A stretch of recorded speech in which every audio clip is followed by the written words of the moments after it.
Butcho, Butch.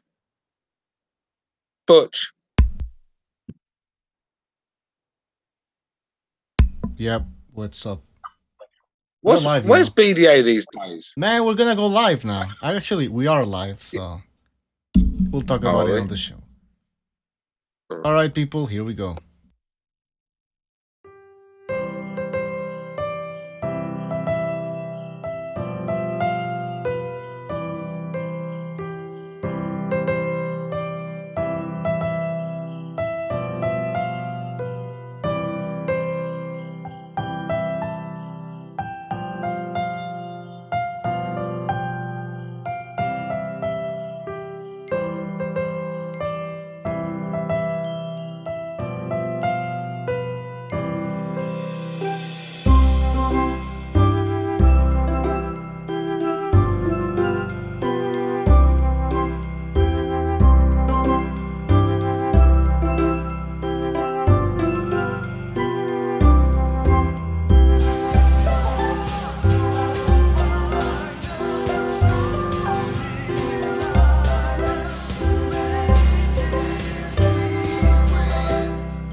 Welcome to BDA Boxing, the boxing debate arena. And Luke Peterson, thank you for your contribution. But you ruined the intro, man. I'm joking. All right.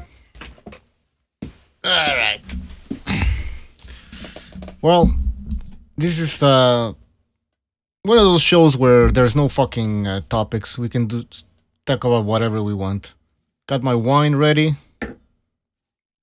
Just watched the Kell Brook fight, and by the way, people, we have Stu on the line. I wasn't bad, though. I told you what's going to happen to Price. I told you he's going to be sleeping. I told you the ambulance is going to come. The oxygen mask is going to come out. I told you he's going to miss the main event. I told you all them things were going to happen. What's up, Stu?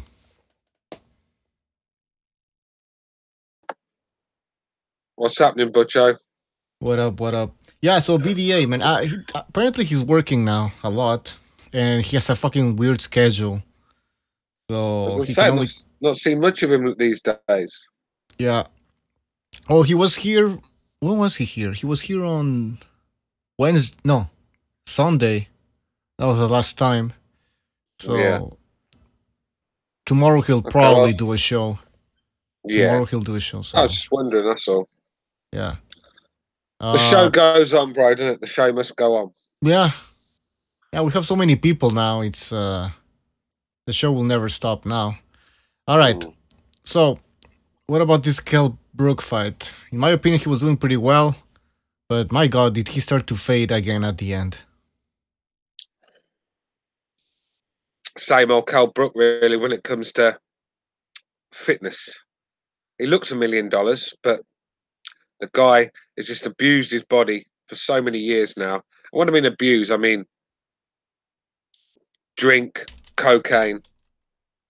You know, I think it's a known fact in Sheffield that Kell Brook likes to have a little snort now and again. I'm not sure if he still does it, but years of that, years of drinking, blowing up.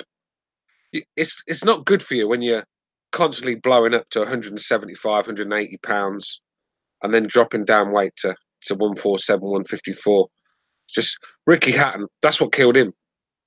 That's what made him. Well, he lost it overnight because just constantly losing too much weight, it takes its toll.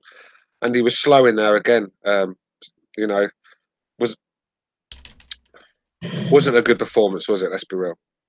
Yeah, he looked in shape. He's always in shape. Yeah, but looking in shape and being in shape is a different thing. Yeah. You know. He looked, like I said, he looks like a Greek god when you look at his physique and that lot, but you can tell he's just nowhere near his physical peak. You know, his shot, the jab was very slow, you know. He just couldn't, no rhythm in his punches. He just couldn't get off his, like I said, he won the fight clearly, but it just wasn't a very good performance. It just looked slow and lethargic, and I don't know, man. I don't know what to think of Kell Brook anymore. He used to be one of my favourite fighters. It's a waste of talent. I keep preaching about how fighters go stale when you're not active, and then when you are fighting, you're not fighting top level opponents. You sort of like they drag you down to their level. And I've said this for a while, and I think Kell Brook sort of got dragged down to his opponent's level today. I thought it was just a real poor performance. Yeah, I mean that happens. You know, you lower down to your opponent's level, but I mean, Kell Brook should have taken this guy out of there. I don't care how tough the other guy is. I mean, Kell Brook is supposed to be on another level, and there were moments where you would think there were moments where Kell Brook, you had this feeling that okay, he's gonna get Sefara out of there, but then no, man, he just didn't finish. He lost that killer instinct, you could say. Yeah.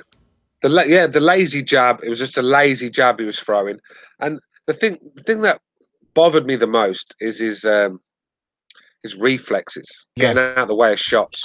He used to be quite slick, and he used to be able to roll these shots. Now this shoulder roll's not working anymore. He's not rolling these shots anymore. He's actually getting caught with them, and he's taken 4 or 5 shots at a time. He doesn't cover up very well. He relies on his athleticism and his body movement to get away from shots because he doesn't block shots with his guard. So when you start losing that, then he's in all sorts of trouble. It's like Roy Jones, the way he fought. As soon as he started losing that athleticism, he was done. And I think Kell Brook's the same. He relies on that. That's his style. And like I said, pushing out the jab, the hooks were very slow. You know, he got no snap in his punches, no bounce in his footwork. I mean, the list goes on of things he was horrible tonight, and it's just a poor performance. But like I said, ring rust could come into this. Ring rust could. I mean, you know, when Kell Brook leans to the right, it looks so bad. He stays there for like a second too long, and then he gets caught with the right hand. He hangs around in the pocket too long. Yeah. Yeah. I don't know. I was expecting sort of a rejuvenated Kell Brook, and I was thinking he was gonna start like a run at 154. But now after seeing this performance, fuck, man, I don't know. He has to really do something, improve. But it's not skill-wise. It's more like you said. It's the reflexes. It looks like they're gone. But what can you do about that? What can you do when you're in that position? This is what he didn't look after his body. And when you rely on your athletic abilities in fighting as your style, shall we say, then you have to keep yourself in tremendous shape. Otherwise, you're finished. And Kell Brook was walking around at 180, 185, maybe more sometimes. And this is a small guy. He's not a tall guy, is he? He should be nowhere near that weight. And it just takes its toll after a while, you know. And he's changed trainers. Obviously, what they want from Kell Brook's not working at the moment. Because if that's the final product of this new trainer, then Kell Brook's in a lot of trouble, isn't he? Yeah, absolutely. By the way, before I introduce Apology, so I'm gonna read some of the comments here, and Asi says that Kell Brook and Amir Khan are worth each other, past their primes and mediocre. They're certainly past their prime at this point. Boxing style is now called Gypsy Boxing Style. Shout out to Gypsy Boxing Style in the chat. Luke Peterson, Sakib is there. Gypsy Boxing Style. Yeah. The Shepherd's Sons. Who else do we have here? Michelle Musica. Nick 46. All right. Oh, and Nino Gaggi, of course. All right. Oh, we have Lopez in the house. Think about betting Loma for the stoppage. Yeah, I think a lot of us agree that. Yeah, but I don't know if there's going to be a lot of money in that for him. Well, unless he's going to Lopez is going to have to put a few quid on that to get some return. Yeah, exactly. Gotta know, or choose a specific round, or those three round group betting, like 7, 8, 9, 10, 11, and 12. But anyways, I don't really feel like talking about the Lomachenko fight because, in my opinion, it's a mismatch. So yeah, I mean, we could talk about it. But... Well, no, I'd stick with this Kell Brook topic for a little while still. All right, because you know there's a lot to discuss with this guy. You know, the first start, he hasn't even got a division at the moment. He hasn't got a division. He can't even pick a division. Well, he's what he is. He's the mandatory WBA challenger, if I'm not mistaken. Let's get Cameron in here. Fuck, mate, it's life, man. You only live once. Make the most of life. Enjoy it. Because everybody's got their weird fetishes, man. And mine just happens to be eating fucking ass. Hi, what's up, Cameron? What's up, man? Just finished watching this fight. I don't know how much you've spoke about already because I've not listened to the show, but yeah. How much have you spoke about already? Have you spoke about the Brook fight? Not much. Just gave our opinions on his performance. We kind of agree that his reflexes are gone somewhat. What do you think about Kell Brook's performance?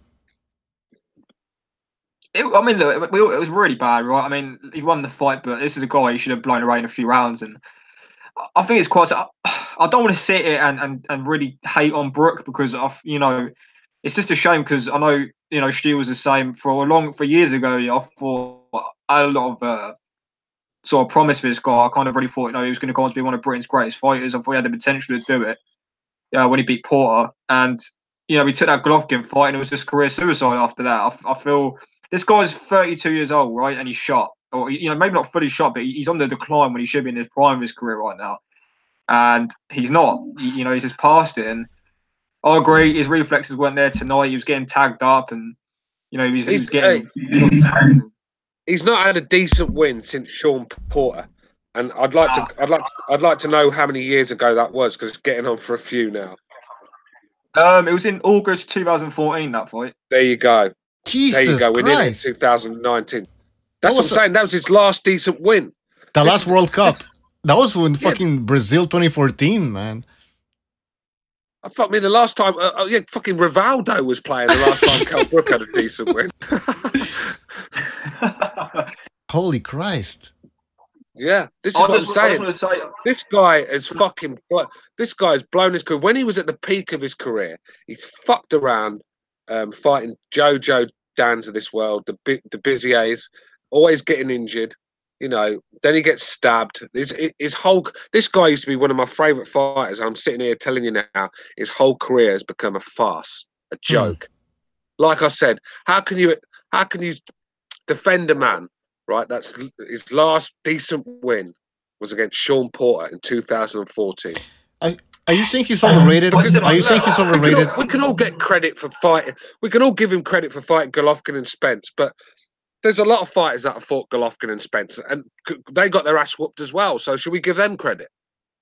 I said on Twitter the other day, I said that obviously you don't want to take away the win. I don't want to sit and say let's take away the win, but if you did take away the Porter win, Kell Brook's basically been a prospect his whole career for over a decade, who's not fought beat a top 20 opponent. That's what you're looking at with Kell Brook. If you took away that Porter win, he's a prospect for the last decade. I've been getting called a hater all week because I said the last good Kell Brook win was actually against Porter in August 2014, and people were like, "You're hating on him." I was like, he actually got facts. He was the beaten champion at 147, and he's moved up, and he's automatically fought for a WBC silver belt, and now he's just fought an eliminator off the back of beating Lomachenko and that guy the night. He's basically put himself in line for world title shots. As a beating, if you step up and winning a belt, if I don't know, if you've got the IBF belt and you step up, you should maybe get a shot at the IBF at the higher weight. But no, when you lose the belt, you lost the belt, got beat up and stepped up, and he's looking at a world title fight. It's terrible, absolutely terrible. I don't have a problem with him. I don't have a problem with him getting a title shot because I've seen a lot of fighters get into number one positions when they've not even had a fight in the division. Terence Crawford, for a start. I know he was unified today. Andre Ward. I mean, fucking hell. A lot of fighters, they go up a division and they're getting put straight into number one positions. So I don't have a problem with Kell Brook getting his chance. But my problem is his performances. That's my problem. I don't like his chances against Hurd or anything like that at all. The thing is, he's not going to be able to get away from Hurd's shots. Because, like I said, there's no lateral movement there. He doesn't move his head. He doesn't even he keeps his hands low as well. So he's not. I don't know how he's meant to avoid these shots. In the chat, the Quacks, thank you for your contribution. He says Kell Brook is shot, and he says that Lomachenko will win in the 8th round. All right. So Stu said that that Kell Brook is. Did you say he was shot or just that he's not? I don't want to put words in your mouth. I don't mean he's shot. I still think he could be dangerous. Don't get me wrong, but he has to have 2 or 3 fights on the trot. He has to keep in camp. He can't be fighting. He hasn't fought since March. He can't be like fighting some fucking bum and then go 8-9 months without fighting it again. He needs to stay in camp, and then he might be able to get a bit of his sharpness back. He might be ring rusty, but he's got a lot of work to do, man. Because I tell you what, he'd have took a hiding off Jared Hurd tonight, that's for sure. I think even if he was ring rusty tonight, he still should have got Sarafa out of there a few rounds, in my opinion. Even if he was ring rusty, I think he's just on the slide, man. Well, you never know. But to be fair, this 154 division, as good division as it is, none of them have actually looked quite impressive in their last performance. Look at Jaime Munguia, wasn't that impressive against has he fought since Smith? I think he hasn't. Yeah, he had one. Yeah. So I'm on about the Smith performance. I don't think he was very good in that. I thought Jared Hurd was terrible in his last fight. I thought Brook was terrible. So none of them have looked really great. Do you know what I mean? So I'm not giving him much chance against these guys if he fights like that. But let's see. Let's see his next fight. I mean, this guy has dedicated his career to chasing Amir Khan. And when you become obsessed with one guy, I mean, you start to lose focus for what's around you and all the opportunities this guy had. There were some massive fights for Kell Brook, and he's chasing around a guy that gets fucking KO'd every time he gets caught on the chin. I mean, it's embarrassing. All right. So he's somewhat shot. What about you, Cameron, and AA Blunts? What do you think about Kell Brook? Is he shot? I think, yeah, I agree with you. I don't think he's shot, but, you know, going on the signs of tonight and kind of how he's been, you know, who he's fought in the last few years and the injuries he's had and things like that, I feel like you have to go on what you're seeing. I feel like he's on that slide. But no, he's not completely shot. He's still, like Stu said, he's still dangerous. I agree with that, but I think he's, you know, he's definitely not at the peak of his career, you know, and he should be really, because 32. I mean, let's be honest, he's not old, right? Like he should be still in that sort of peak of his career, but no, I think he's on the slide, man. All right. When you look how many fights this guy had before he actually stepped up in class as well, he was in his 30s, 30-odd fights before he stepped up to fight anyone with any sort of relevance. This guy's just wasted talent. One of the biggest waste of talents the UK's had in many years. I've got to it's a shame as well, because I would have liked to see the Brook Chan fight, but I don't know if I want to see that now. I think I'd rather see Crawford. The thing is with the Khan Brook fight, if Khan fought Brook, I can kind of see where Khan's coming from, because if he fought Brook now, especially after tonight, and he won that fight, people would say, well, Brook was finished, and you know, if he lost to Brook, it will be there for him forever. But if he fought Crawford, people expect him to lose, and if he does win, I'm not saying he is, but there's a lot to gain in that fight. So I can kind of see why he would go for Crawford over Brook. Yeah, but the longer this fight's delayed, the less interest I have in it. They're looking worse by each performance. I mean, it's going to get to the stage where these two are going to be like Chuck Liddell and T. It's going to be like that. Yeah. They're going to be like 45 years old and like well out of shape, barely walk, and that's what we're going to get. Do you know what, man? I really do not care if we never see this fight now. That's the point I'm at. Yeah, I don't care anymore. It's like I actually think Crawford Khan is quite an exciting fight. I'm not going to hate on Khan too much. I mean, let's be real. If Khan takes Crawford, we can't really say shit to him. Oh, he's ducking Brook, but what's Brook done in the last year? Do you know what I mean? What's Brook done? A lot of people have Crawford for #1 pound for pound, right? So yeah, not me, but at the end of the day, he's still a top fighter. A lot of people do. So how can you blame Khan for taking that fight? And I think style-wise, it'd be because I don't think Crawford hits massively hard at 147. I think he hits hard enough. Don't get me wrong, and I think Khan could probably be stopped in that fight. But I think Khan could cause Crawford a few problems. I think he could with his hand speed and that lot. Because I thought, especially at mid-range, Crawford was getting tagged up in his last fight against a guy that doesn't have nowhere near this hand speed of Amir Khan. So I'm still picking Crawford to win that fight, but I like that fight. And if I can't really moan and say he's ducking Kell Brook because Crawford is a lot harder fight for him at the moment. So it is what it is. Apology and his twin brothers in the house, by the way. Oh yeah. Let's introduce Apology. Introduction. Speak of the devil, and he shall appear. She just wanted the drama and you two to fight over her. That's what women do. Your punishment must be masturbate. I lost respect for all of you. Bitches are stupid. I treat them like shit. That's how you get one to eat a dick. Never be sweet to a bitch. Alright, what's up, Apology man? Yo, hello. Can you not hear me? Yep. Yeah, you sound like you're out and about though. You're at the gym, huh? Yeah. I knew it. You Alright. spend a lot of time in the gym, man. Yeah. Give me a sec. Let me Apology. Are you naked? Apology. It's 15 minutes past midnight. Who goes to the gym? That's the best time. No one's bothering you. No no girl distracting you. Apology thinks he's Floyd Mayweather with his training program. Apology stalking somebody, I think. There's a girl. All work is what? Easy work. Yeah, you're getting slayed. Midnight's the best time. All right. Just AA's getting called a mole in the chat. Did you see that? Did you see it? Yeah. Is it the LDBC mole? AA's a spy. Yeah. Hey, what's the deal with you and Rasclot? Right, listen to this. I'm going to have to tell you this story, right? Do you know Boxing Library? Yes. I told you this before. I was in Boxing Library's chat one day, and he just put this thing up, and he was like, every LDBC channel is racist.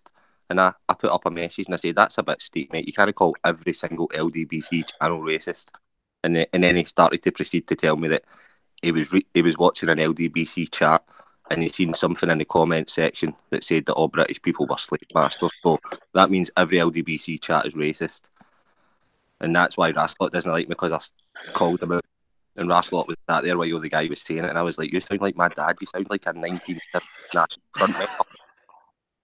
Well, I for some reason I can't see his comments. I know he's always.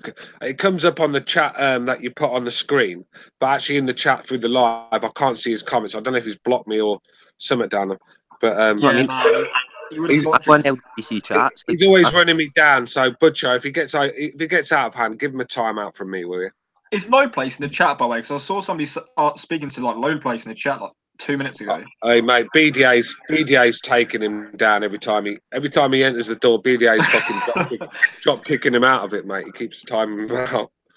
BDA's protecting Area 59. Yeah, BDA he's timing out Low Place. He's really pissed off at him. But by the way, Stu, you can mute whoever you want. You have the power now. I can't listen. I can't see the guy. I think he's blocked me, so I can't see his comments. But it's only when I listen back sometimes I see him on the screen, the YouTube screen, and he's running me down. But I don't see it on the chat. So who are you talking about? I got a question for you. I got a question. I don't know how much you've seen of him trade, but I know definitely the other ones will have. What do you make of these Anthony Fowler Froch comparisons? Because I think it's bad, man. I don't think Fowler's any good. No, I think it's very similar. Yeah, but I mean, in terms of like people say, I mean, style-wise, yeah, but I mean, what's this guy's chin like, right? He needs a chin check, and he hasn't fought a relevant opponent yet. Once he gets there, I think, okay, then I'll kind of look at it. But style-wise, I see why. But Anthony Fowler was a very solid amateur, one of our best ones we had. So he can box. He can box enough, and he punches extremely hard. I think this guy will be a problem, mate. I think he beats Cheeseman and Fitzgerald as well. I think he beats Fitzgerald. Yeah, I think he beats Cheeseman as well. To be honest with you, I think he beats Cheeseman easier than he beats Fitzgerald. He needs to fight one of them next, man. Enough of these opponents he had tonight. Just put him in one of those fights. That's the fight. He's going to fight Fitzgerald in the first week in March, and winner will fight Cheeseman. Cheeseman's fighting in February. They said February, Cheeseman, and the winner if Cheeseman comes through his fight, he'll fight the winner of Fowler and Fitzgerald. That's a good fight. Yeah. Fowler's tough, man. Fowler's strong. He's going to be a problem. The thing is, Cole Froch couldn't box for toffee, but he did enough. He had enough fundamentals to get him by, and he just had a heart of a lion, a granite chin, and he was strong, tough, and he could punch. And that's all you need sometimes. You don't have to beat Floyd Mayweather and Sugar Ray Leonard. Sometimes you can be limited, boxing-wise, skill-wise, but have other attributes to get you through. That's what Wilder's won, isn't he? He's got no boxing ability whatsoever, but he's got a right hand that can bail him out. And sometimes that's all you need. And I think with this Fowler, all right, he's no skilled technician, but he's definitely a rough and rugged Carl Froch sort of fighter. And he's going to break a lot of hearts and break a lot of people down. I guarantee that. Sorry, I don't think you feel like that. Go on, bro. I don't think he really had a chance to show his boxing skills because, like you say, he is a decorated amateur. Like, yeah, he's 27 as well. So I think as the opponents get harder, he'll have to box a bit better. I think he's just trying to get him out there as quick as he can, try and get a name for himself. I think when he needs to box, he will be able to box. Yeah, I think he beats Cheeseman though. I do think he beats Cheeseman. Who's his trainer? Caldwell, isn't it? Caldwell, yeah. Yeah. See, he's becoming a very good trainer, Caldwell. And they said after it that he'd been sparring Billy Joe and Jason Quigley quite a lot. So, like, he's sparring middleweights regularly, constant. So, it can only be a good thing. That Quigley was making a bit of a name for himself in America, and then he just went quiet, didn't he? No, he was fighting more. He still holds the North American, is it the NAW belt? Something holds that middleweight. Yeah, I know what you mean. He still, he defended that in Boston, I think, last month. That was live. Oh, he did he? I didn't see that fight. I actually missed a lot of the Andrade card because I was so fucking pissed about Billy Joe. I thought sort of turned away from the card. No, it wasn't the Andrade card. He fights with Golden Boy, Jason Quigley. He's promoted with Golden Boy still. Sorry, I thought you said he fought in Boston. Yeah, he fought in Boston. So weren't the Andrade fight in Boston? No, yeah, but it was on a. This was just they put shows on a. Oh, okay. On. Yeah. Somebody else was fighting. Well, Nick Adams was fighting because Dominic Ingle was with Jason Quigley, and Nick Adams was fighting and else in a corner. Do you know? I'd like talking of Nicola Adams. I know she's joined the Ingle gym, and I'd like to know why Kell Brook has really left that gym. There's got to be more to it than that's coming out. Well, he was sitting in the. He was watching the fight. Are you trying to indicate something there, or? So again. Are you trying to hint at something there? Do you reckon there's a reason for it, or? Because of course there's a reason. What do you think it is? It could be two. I mean, there's two reasons. One reason could be the Peds. Brook don't want no part of it. Or two, Billy Joe Saunders is toxic in the gym with his behaviour. Yeah. Maybe he's taking away attention from Kell Brook and giving it too much to Billy Joe Saunders. Yeah, but like I said, Billy Joe's behaviour, the way he is, he's just a jack lad. He's always playing games. Yeah, he is. Apology, man. When you're not talking, can you mute, please? Because a lot of feedback coming from you. No, he's toxic in the gym. He's always pissing around. Boxing's a serious sport. You can't have guys keep pissing around. I mean, he got Kid Galahad a fucking fine just for being in a car with him. Do you know what I mean? So Kid Galahad's gone off the rails since Billy Joe's come along. Kid Galahad's performances have been poor. I thought he was just average again tonight. I think he's stagnated. I think he's stagnated. He's literally had so many. Cameron, keep fighting bums, and you'll end up down at their level. Yeah, you have to. you know, these fighters, a lot of these British fighters are not making the best of their moments when they've got them. Kell Brook's one of them. Kid Galahad. Billy Joe Saunders is going to be another one where if he keeps missing out on these fights, he's going to miss the best years of his career. All right, And, before we...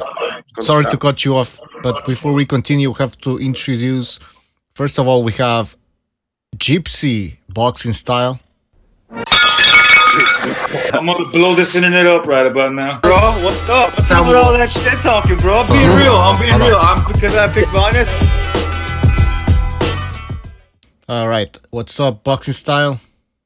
This podcast about going downhill. There's only one Gypsy Boxing Style. All right. Oh God, cringe.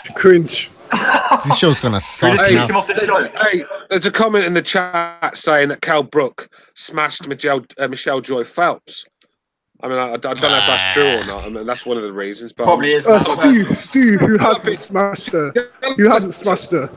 Me. I'm a bit jealous of that one. Who hasn't smashed her? Me. I don't know, guys. There's also Trap Media on the line. Yo, what Trap? What's up?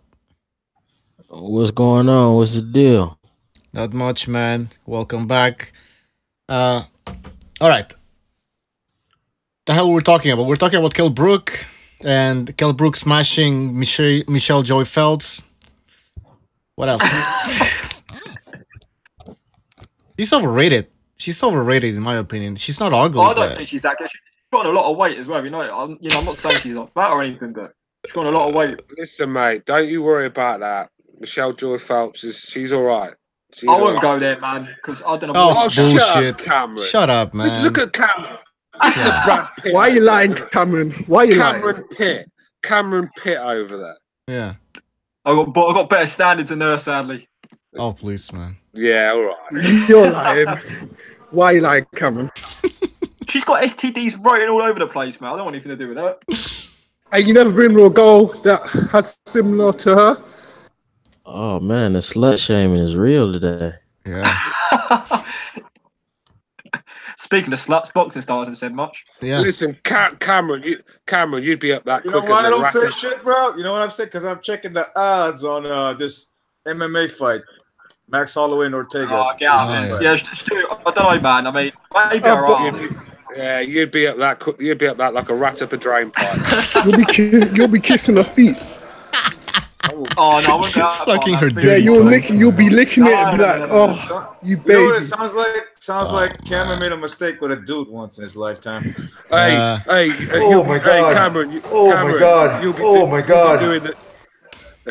Cameron, you'll be doing the Michael Phelps on Michelle Joy Phelps. Boxing Styles. Who do you have winning between Max Holloway and Brian Ortega? Oh, we're gonna get into the UFC fight. I got Max. Yeah, same. Max, but I'm trying to put corner on that shit. As in the chat goes, Cameron standards, please.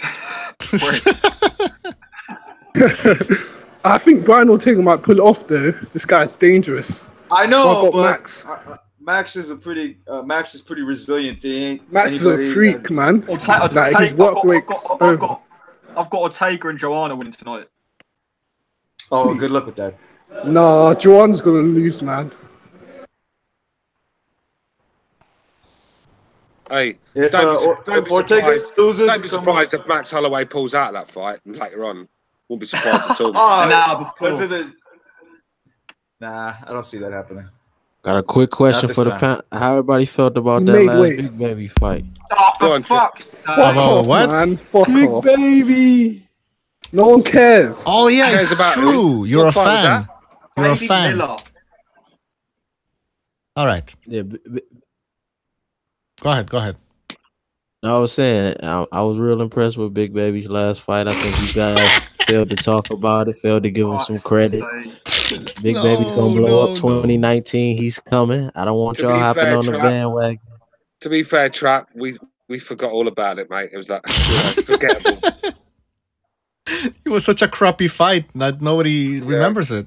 It's not exactly in the memory bank and my archives. Do you know what I mean? I haven't even watched the fight, man. I don't watch Baby Bennett fight until we fight someone relevant now. You could ask the boxing librarian for that one. Boxing librarian, ask him. Let's watch Baby Miller against some unknown guy who's undefeated. Get the fuck out of here. In 30 years, he beat an undefeated fighter, man. We got to show him some respect. Absolutely nobody in Latvia. Come on now. I mean, we got to give him some respect for that. I mean, it's a lot of guys we seen go out there lose to scrubs. Big Baby's handling his business, and next year he gonna step up. He might get that fight in April. Well, there was a guy.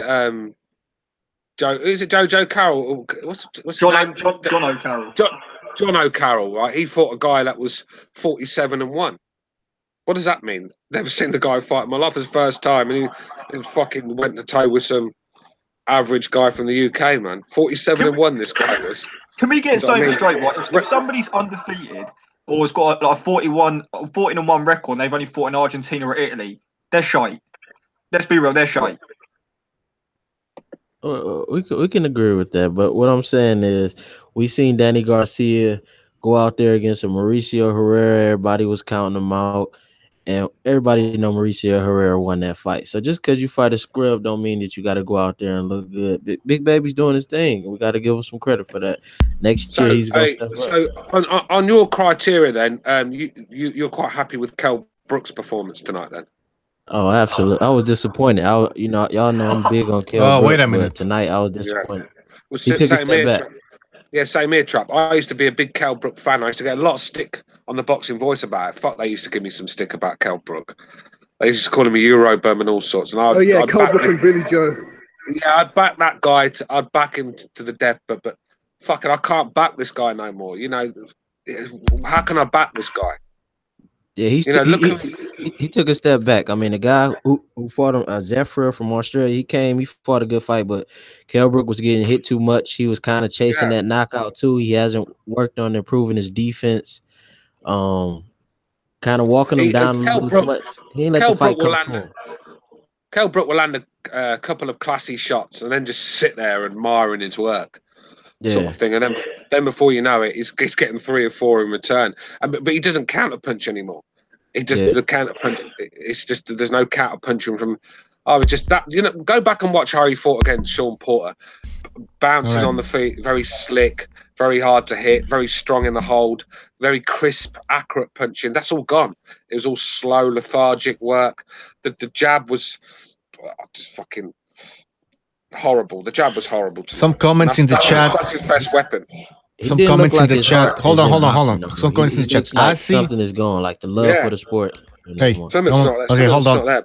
Can you guys hear me? Fight Jared Hurt. I wouldn't. Can you guys fucking hear me? If I'm his team, I'm not letting that fight happen right now. What the fuck? We can hear you, man. All right. Go on, Butch. Go on. Jesus. All right. I have to read some comments in the chat, and Stu, if you can help me out from time to time, or anybody, just read some of the comments. I'm always looking at the comments, man. You know this. Yeah, that's true. So we can include some the chat in the conversation. So I'm just gonna read a few comments. Azzy says that Dinu is a journeyman. Mateus Lee says Big Baby is crap. Luke Peterson says Big Baby hits like Amir Khan. Big Baby is pound for pound 300 pounds. That's beautiful. That was good. All right, that's pretty much. Look, but Baby Miller, right, I actually think I've said it numerous times. I think Stu even said it. He's a problem. Like, Baby Miller's a problem in the heavyweight division, but you know he needs to fight one of the top guys. Now I know he's fought top 15 fringe guys, but he needs to fight one of these top guys. I still think the Dillian Whyte fight is a good fight to make. That is a fight I'd like to see next. I don't want to see him against Joshua in April. I just don't. No, I don't want to see that fight.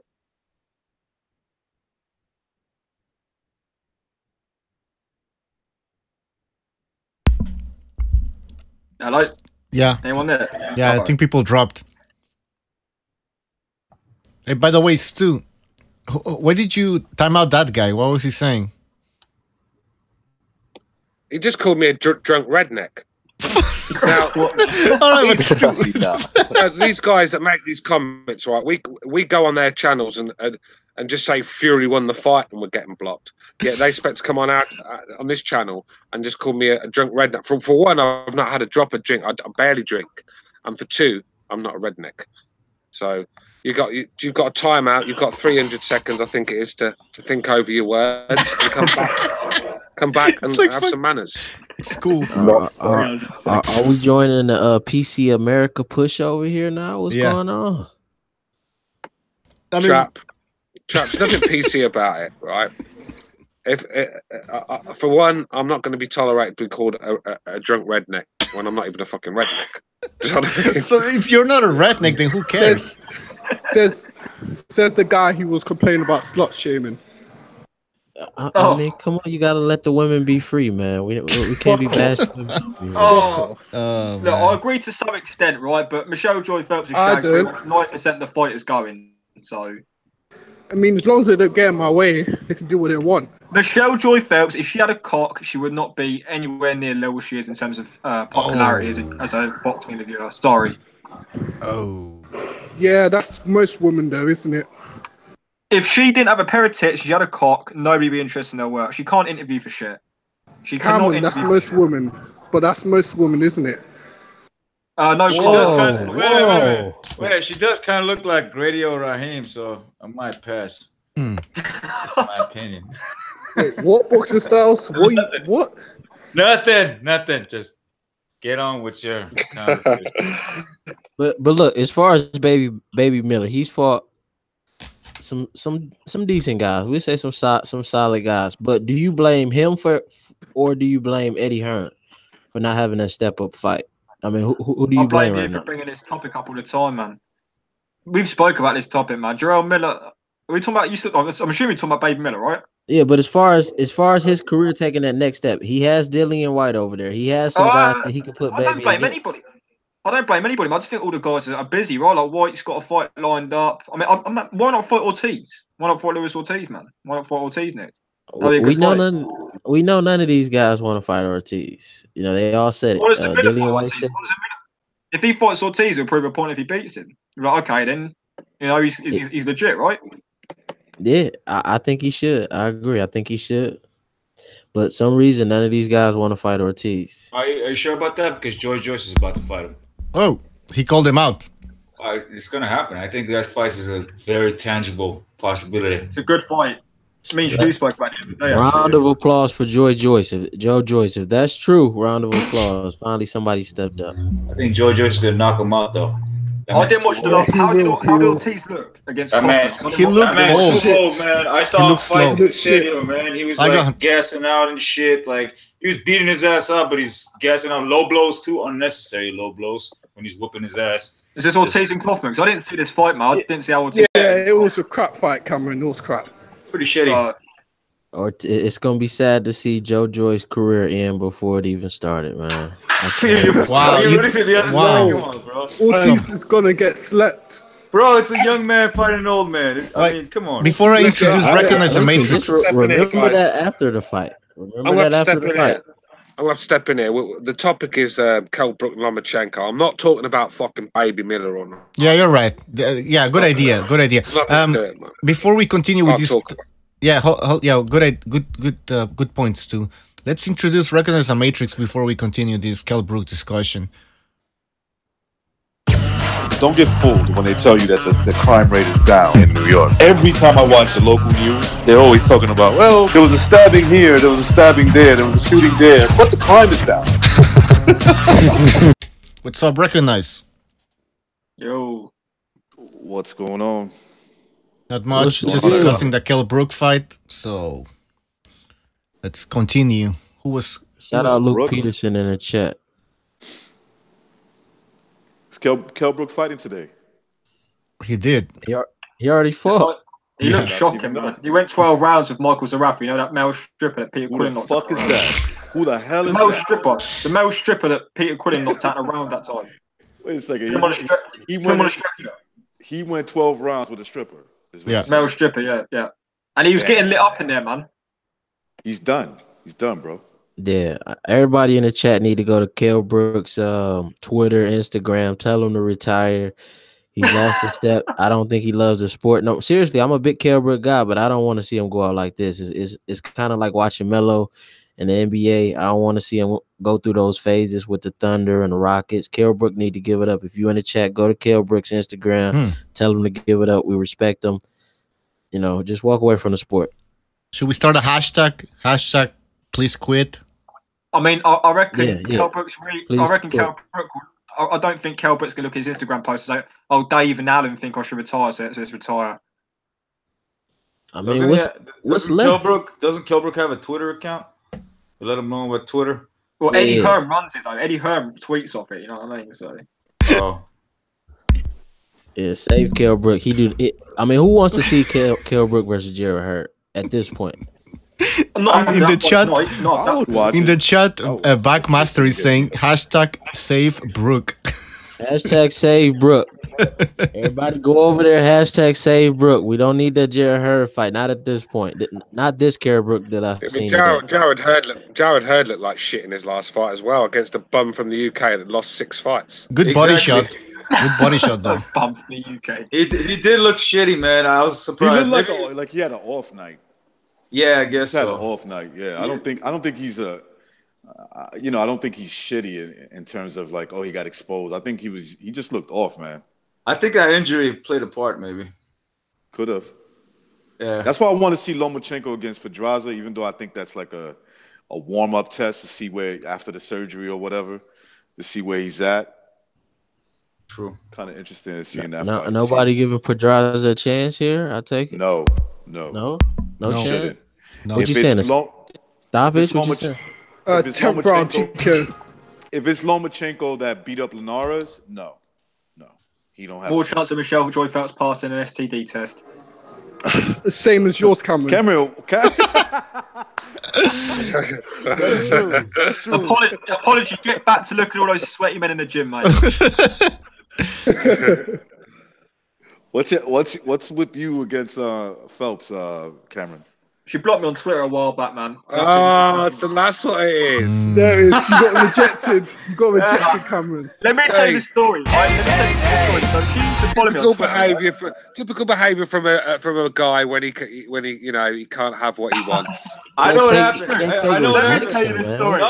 Cameron, before you tell the story, I know what happened. You sent a dick pic. She didn't like it, and go ahead. The story actually was she used to follow me on Twitter and she used to retweet my stuff. Then she did an interview with Dave Allen, and Dave Allen was looking at her tits in an interview, and I screenshot the picture, put it on Twitter, and I sort of tagged him in it.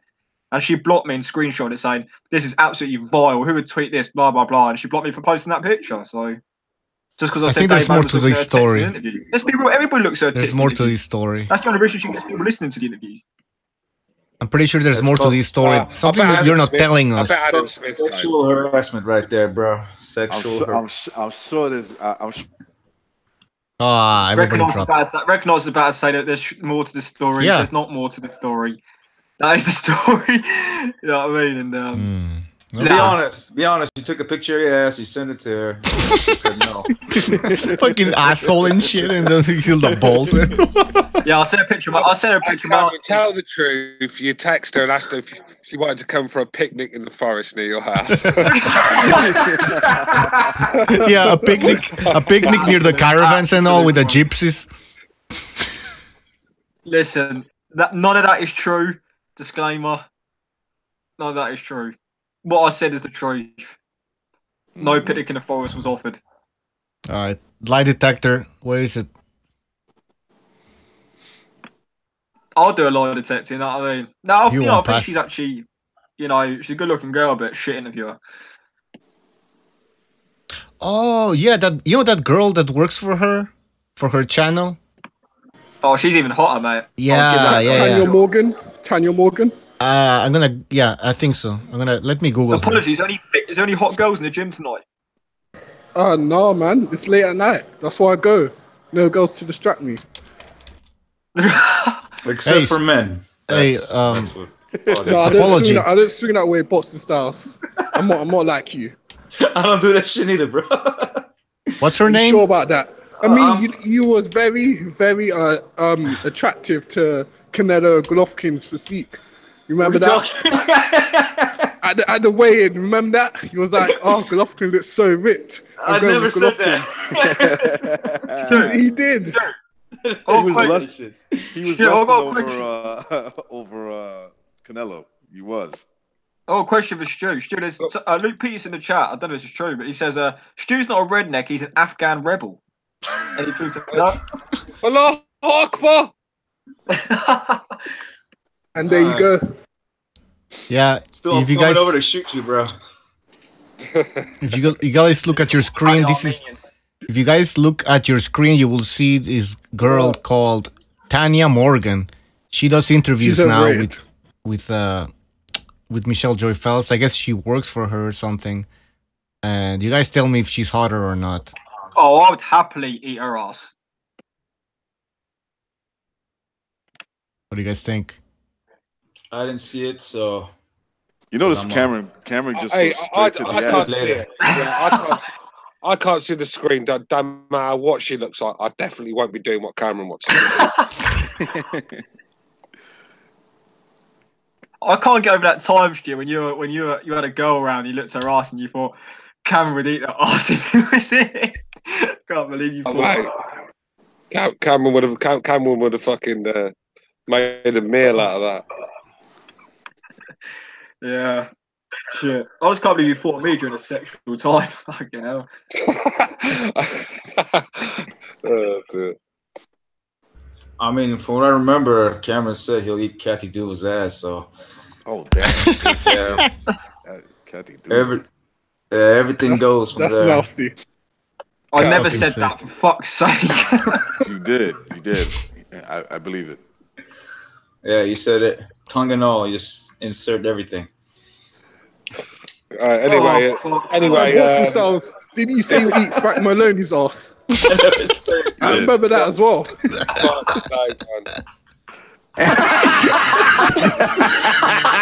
Yeah. We gotta stop talking about boxing here and start talking about this whole thing started because of fucking Cameron. This fucking podcast, man. Yeah, it's going to shit. Cameron, man, it's his fucking lust for asses, man. It's not my fault. I was talking boxing and somebody brought up fucking me and Arsenal, so it's boxing style. Blame him, prick. No, I didn't say anything like that. Oh no! It started because we were trying to figure out why Michelle Joy Phelps blocked you. Right, yeah, and then and boxing style said I sent her a picture of my ass. That's how it started. Yes, I did. And I'm proud of it. You need to be careful, boxing style. Hey, BDA in the chat is telling me to ask Stu about Clarissa Shields. What about Clarissa Shields, Stu? What about her, though? I don't know. Oh, she blocked me on Twitter the other day as well. She blocked me on Twitter. No, hang on a sec, Cameron. Hang on a sec.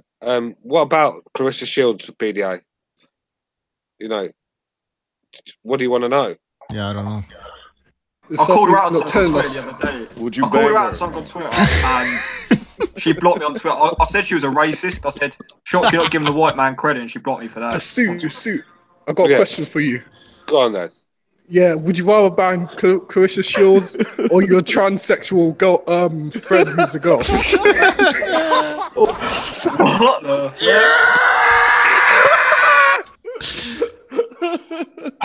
That's a good question. Then I want to know the answer here. What do you mean? That's a great question. You guys are you have to answer the question. You have to answer it. You gotta answer it. Come on, Stu. Answer the That's like asking me which one would I rather have, AIDS or cancer. You know what I mean? Speaking of which one would you do? Come on. Oh God, no! This is getting. Yeah. So what's it gonna be, Stu? What's it gonna be? It'd probably have to be Clarissa Shields. For once, I fucking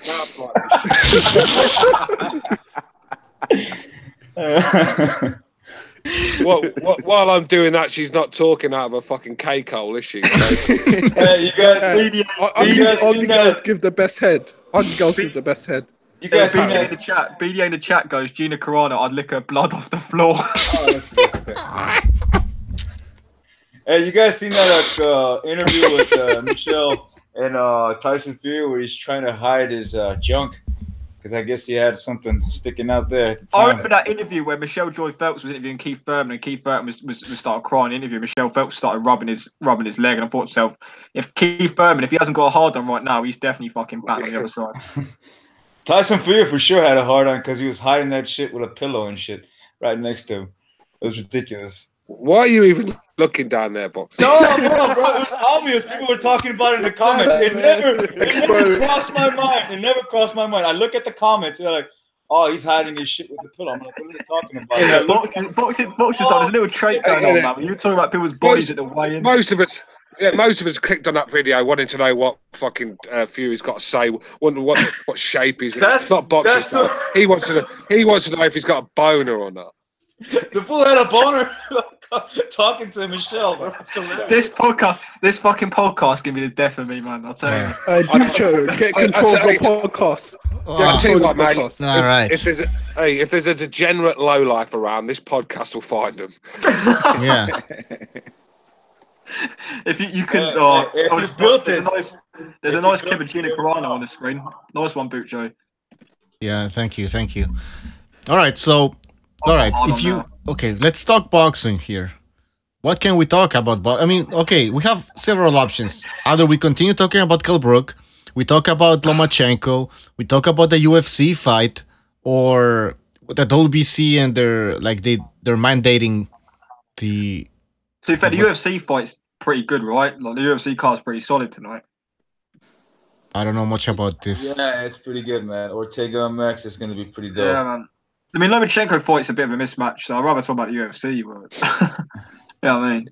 Yeah, it's a mismatch. That fight. The only reason I'm interested in Loma versus Pedraza is to see how quick he finishes him. Well, yeah. Just to see if there's any setbacks with him. You know what I'm saying? Like after the surgery. Because what's his name finished him? What's his name? I keep forgetting. Tank Davis. Tank Davis. Yeah, he finished him what, like 6 rounds? Hey guys, kind of changing a bit of the subject here, but because Recognize mentioned Lomachenko, I remember I was watching this video where 78 was watching the Lomachenko against Linares fight live, so you could hear his commentary, and then when when Linares goes down, he's like, "Get up, you son of a bitch! Get up!" He's like, "You bum, you bum!" He's all pissed off. I was like, "Oh man." Did you hear 78 say Loma's? Was it? I think it was Linares' father's black or something. He said that in the live stream. Oh yeah, that's what I heard. I didn't hear that, but I read it in the comment section. Check Taurus's video. Oh, I'm gonna check it out. What was that again? Apology. I think he said Loma's dad is black or something because he never sees his dad. He only sees like his mother. I think it was Loma or Linares. One of the two. Oh, come on. After Dude, the victory, something that's funny? I've seen people. I swear to God, Bucho's better at this than I am. I seen a comment saying Lomachenko is not your average looking white guy. I don't know what the fuck that means, but they say he's not your average looking white guy. I bet there's some black in him. Oh, he's joking. That's all it is. Oh, mate. The black Hebrew Israelites have already confirmed that. They were talking to some weird shit. Do you know? They were Kangs. They were Kangs in Ukraine, man. They were Kangs, man. Yeah, everyone comes from black people. I've seen white guys that you can tell there's something, maybe they might be a mixture. I don't know. But I look at Lomachenko, I don't get that impression. I don't be like, yeah, he's, I think his mother might be black or some shit. Well, yeah, I think the blonde hair sort of gives it away, doesn't it? You know what I mean? Yeah, exactly. The blonde hair. Hey, did you guys see that interview about Loma don't want to fight Pacquiao because he's too old? That's ridiculous to me. Oh yeah, that's bullshit, man. I mean, if you said you're not ready for 140 because Pacquiao probably has a hard time making it to 135, I guess that makes sense. But you don't want to fight Pacquiao. Pacquiao's still pretty goddamn good, man. Well, yeah, Bob Arum probably told him to do that, to say that. Bob Arum told him to say that. If he schools the shit out of him, he won't. There'll be people. I think me and Stu got infected by some sort of fucking UK virus in the last few minutes. But I've been ill for all week, mate. I've been sick all week. It's the apologies, right, man. Like there'd be some people. If Lomachenko went and didn't come on Pacquiao, there'd be people out there that would say, Pacquiao was old, he was over the hill, and there'd be people that say, Can we change Boxing Style's name to? There would be people that say that. What's up? What's the Styles? Can we change Boxing Style to name to Jim Acosta's? No. Is it possible? No, man. What? I had this decided, the Gypsy Boxing Style thing. I decided I'm a big Tyson Fury fan. even before this fight, I was still. I bet you are looking at his. Yeah, no. Shut the hell up. That has nothing to do with it. No, his skill set, his like the sheer willpower, like that he brings in the fight game, and he demonstrated that. He proved that to me when he got up in that 12th round. I believe that he had that shit. What do you mean by he got up? The 12th round. He didn't get up. He was counting like 1 Mississippi, 2 Mississippi, 3 Mississippi, 4 Mississippi. Yeah, he definitely got up on them. Hey, by the way, can I just say something? I rewatched that 12th round, and my God, man, I think you can make an argument that Fury won that round. Dude, he was rocking him in that. Yeah, he was. When he got up. I thought when I was watching it live, I was like, oh shit, don't tell me this guy's gonna go. It was the strangest round. I thought for sure Fury was out. He gets back up. Then I'm like, oh shit, is Wilder gonna go? And my buddies were telling me that if it was a 13 rounds, Fury would have taken him on in 13. Maybe. I mean, Wilder actually lost his mind on Twitter. I think it's getting to his affected. He lost his mind on Twitter, man. He went mad, calling everyone motherfuckers and everything. Yeah. Andre Ward sealed his fate, bro, by saying what he said. Andre Ward, their messiah. Didn't X say something? Didn't X say something like that? Recognize it? Blame Andre Ward for Wilder's loss, or?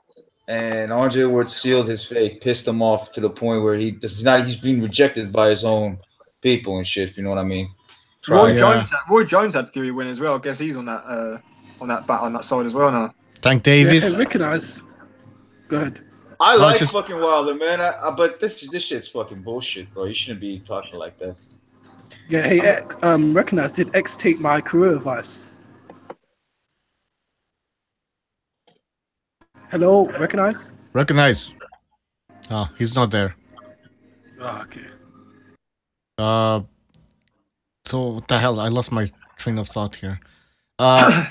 Yeah, Fury could have knocked out Wilder in the 13th round, but there wasn't. Yeah, a lot of people were saying that too. Like the way he was. Did you see how he was at the end of the 12th round? He was all like I don't know, like he didn't feel right. Like Wilder, when you look at his body language, he was just catching breath. He was just like wobbled and shit, all kinds of shit followed with it.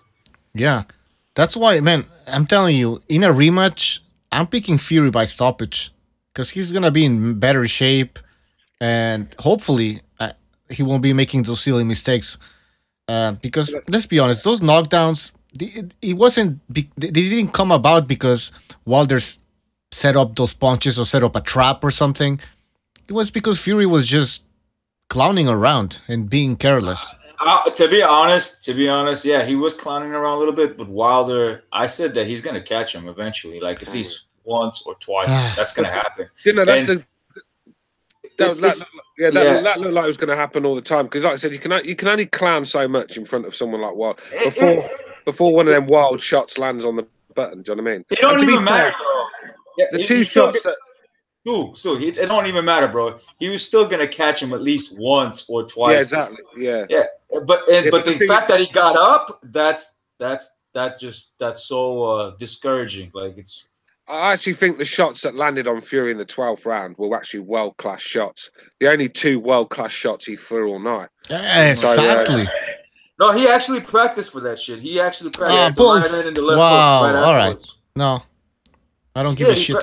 He practiced, bro. I seen those pad work. Hey, whether Fury was messing about or not, they were still clean, good shots. They were technically quite good. I mean, because the rest of his shots were looping windmills. Garbage. All right, let me guys remind you what happened after. Just one more thing, Butcho. Okay. This is why I think the 15-round argument could be brought into play, because when you got 15 rounds, it sort of takes a lot of draws out of the equation. When you got 12 rounds, it's a fucking even numbers there, isn't it? Do you know what I mean? Do you get what I'm saying, boys? Yeah, that's a good point. I mean, a lot of these fights in the past that ended in the 13th, 14th, and 15th round could have been considered draws. Yeah. And like I said, I think if that fight had gone 15, I think Fury could have got the stoppage. That's how confident I am. I think Fury, because Fury was still strong. Wilder was well, he was flagging, he was blowing hard. Just all them shots he was missing. When you miss with shots like that, it takes a lot out of you.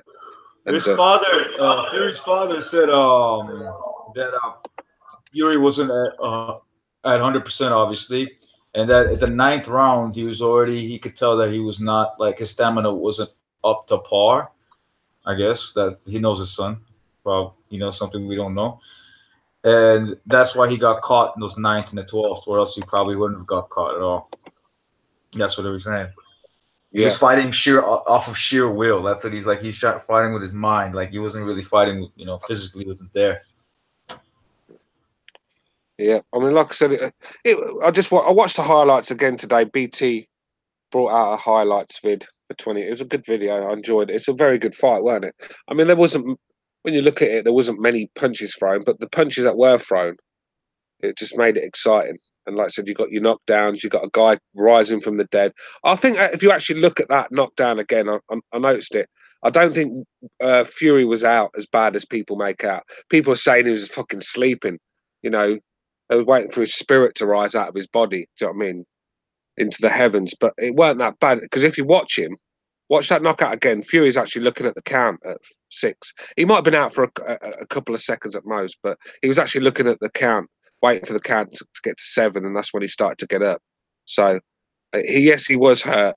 He was hurt, but I don't think because if you're out cold, you're not going to be able to look up at the ref and see the count and then get up and then look strong afterwards and then push the fight and look like you can get the stoppage.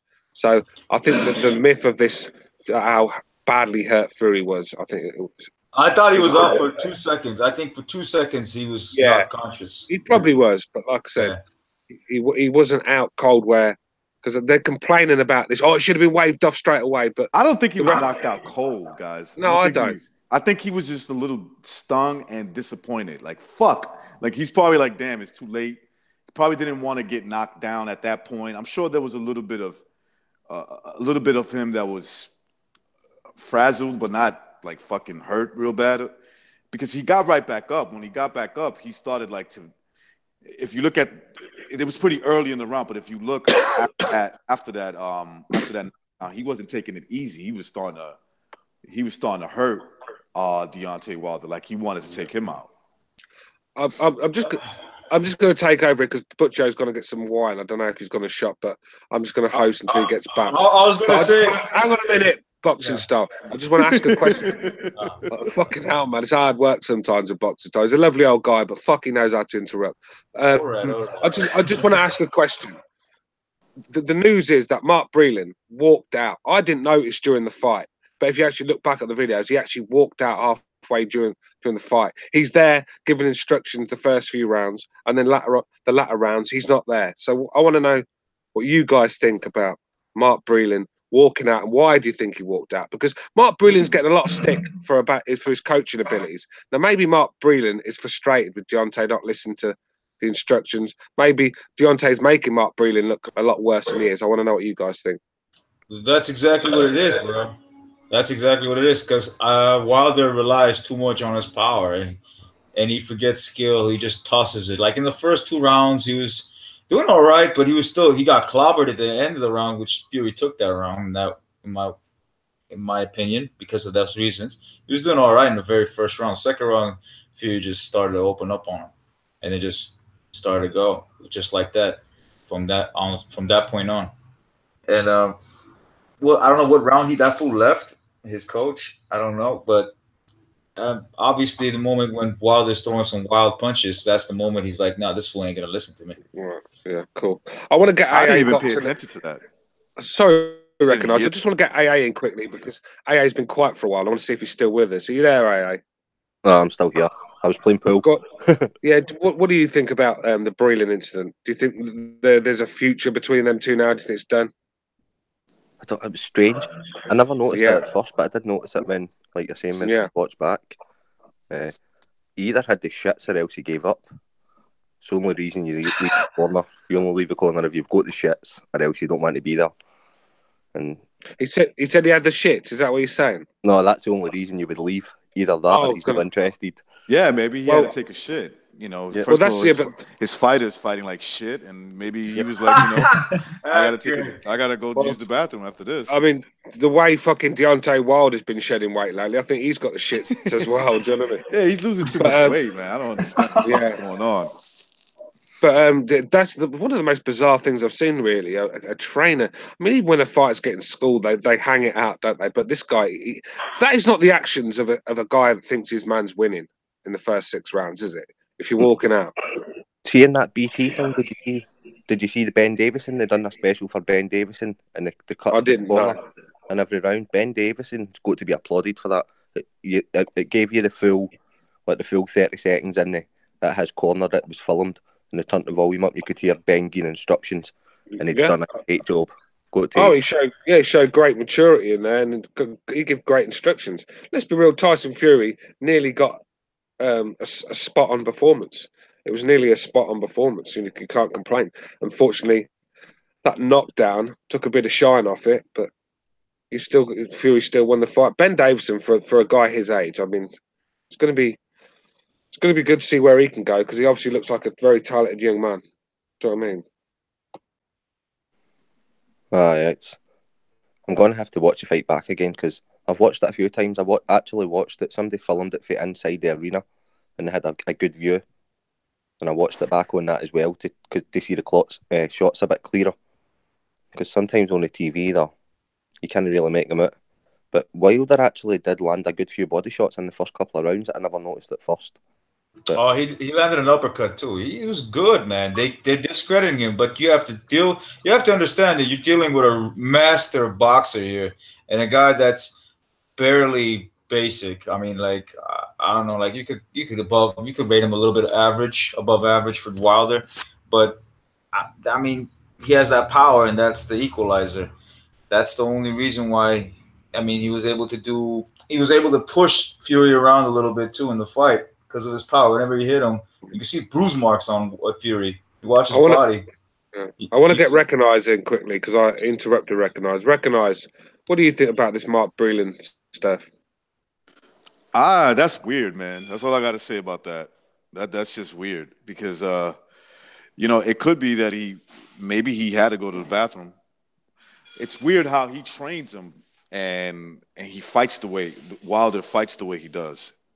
To me, I mean, from Breland. If anybody ever watched Breland box, he's totally opposite of what Wilder does.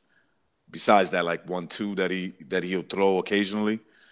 But other than that, no. I had no idea. I had no idea that was that happened at all. And I was watching the fight. I didn't even pay attention to whether or not Breland was there in his corner. Maybe it's time for him to, part ways with him. Maybe he wants him to do something else and he's just not doing it. Wilder.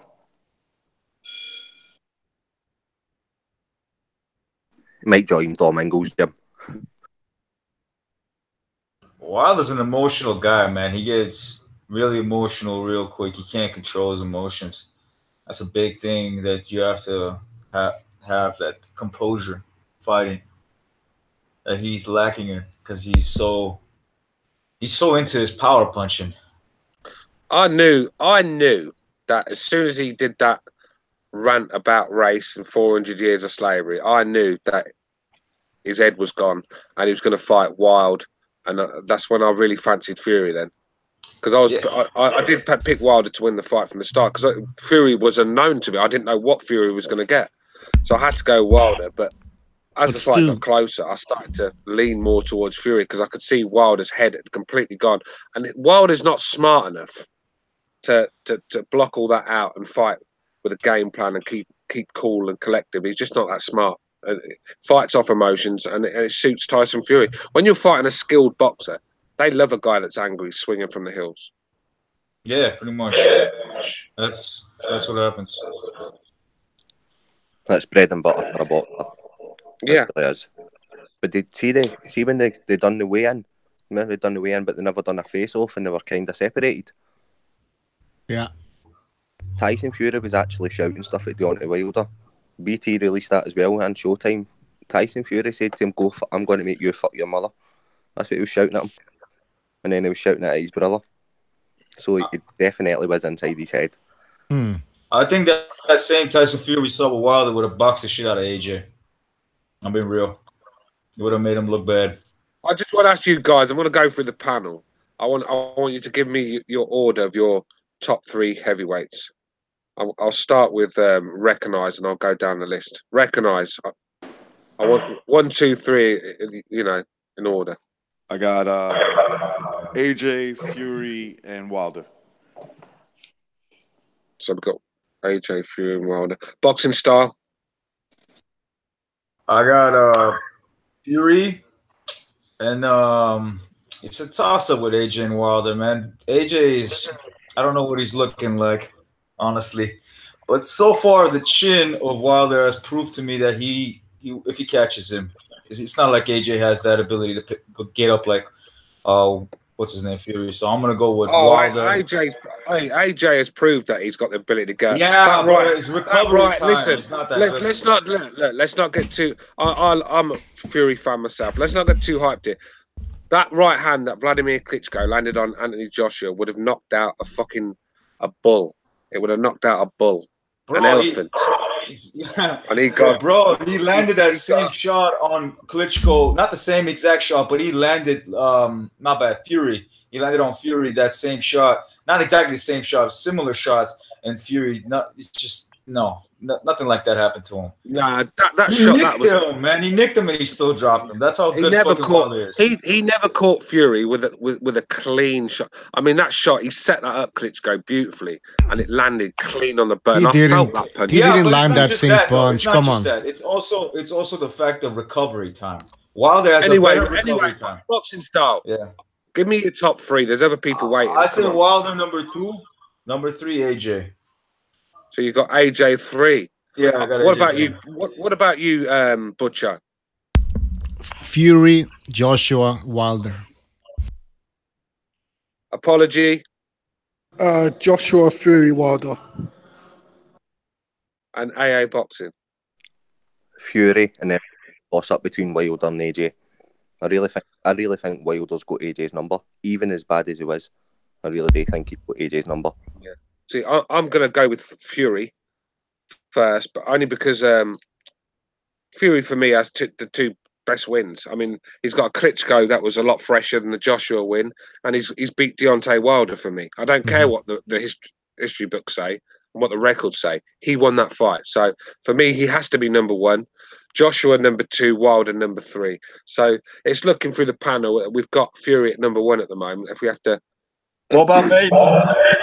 We've got Joshua at 2 and Wilder at 3. Cameron, sorry, bro, you disappeared there. Sorry, bro, I didn't see you. Go on. No, we've got some food, man.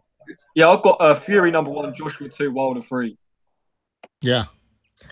Yep. So, any of you guys want to elaborate more on that subject?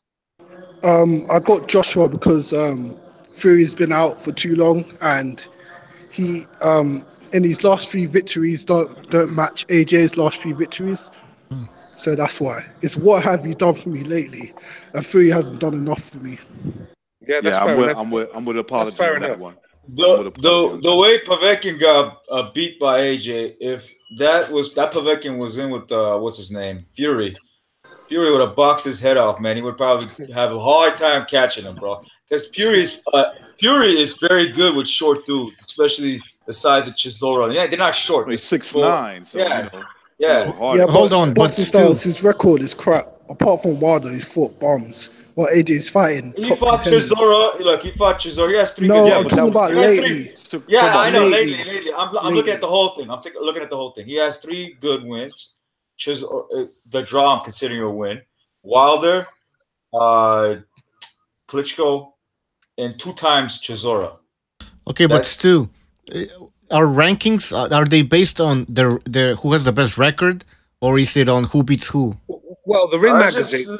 Just name. Hang on a sec. The Ring magazine, they've actually brought out their rankings. They've got Joshua at 1. They've put Fury at 2, even though the fight was a draw and he hasn't fought recently. They've obviously put him at 2 to basically say, look, he's won the fight. We think he won the fight, so we're putting him at 2. And now Wilder's at 3. So, okay, so it's based on the record. Yeah, well, who you beat is who you beat, isn't it? And sort of like I said, but you can also go by apologies criteria. What have you done for me lately? So it goes. It depends what you like, isn't it? I just think if you look at the Klitschko win for Fury, it was a lot better Klitschko than what Joshua beat. Let's be real, 2-3 years younger. I know Klitschko froze on the night, but that's not Fury's problem. Fury's style made him freeze. And then you've got the Danger Man Wilder, who was So can we agree? Can we all agree? Can we all agree that we cannot put Wilder above Fury and Joshua? Any of them? I didn't hear that. Can we agree that we cannot place Deontay Wilder above Fury or Joshua? I think the whole panel's. I think the whole panel is. There's not one person that's got Wilder at one. So I think we can or two agree. Yeah, or two. I think we all agree that he's number 3 at the moment, and and I think there is a chance for Sauerland to save his career with the WBA, because I've heard the World Boxing Super Series is suffering. They've not paid fighters from the last card. I'm hearing it could be cancelled. So here's a chance to actually save this tournament. You have a tournament of 6 heavyweights from the next best down. So you leave Wilder, Fury, and Joshua out of this, and you've got Usyk, Joyce, White, Chisora, Pulev, and Baby Miller. And that's a decent. Is that a good tournament? You know why? One thing about the World Boxing Super Series, why did they waste money on doing another cruiserweight tournament? But they're doing it in America. They're doing it in America, and there's not really any Americans in it. Not world class America, apart from Pro Grade. But he's not exactly a big draw. No. The cruiserweight. They did a second cruiserweight tournament. Yeah, but it's in danger of getting cancelled. This series. Don't you think that heavyweight tournament, that heavyweight tournament, could actually rescue it if they did it in Europe and with them names? I mean, who would you guys put? I want to know who you guys would actually pick to win that if that would happen with the rest of them. Would you guys still pick Usyk to win that with Baby Miller in there, Joyce, fucking Dillian White? That could be a exciting tournament. Good idea. I think Usyk wins easily. That's just my opinion. Well, can I just ask something? Is that a possibility, or is this just speculation, or is that something they said? That's me just bringing an idea. Okay. That's me just bringing an idea out. But if you want to sort of do something with the heavyweight division, change it up a bit, and get that division back to the top, sort of thing, then that'd be a great idea, because you've got the 3 top guys that seem to be a class of. I mean, Usyk's not fought yet, so we have to put him in the bottom tier, the second tier. But if you get the rest of them guys, that is going to be a solid tournament, because if you put Usyk in there, bar him, you've got Miller, Joyce, Dillian White, Pulev. There's some great fights amongst them lot.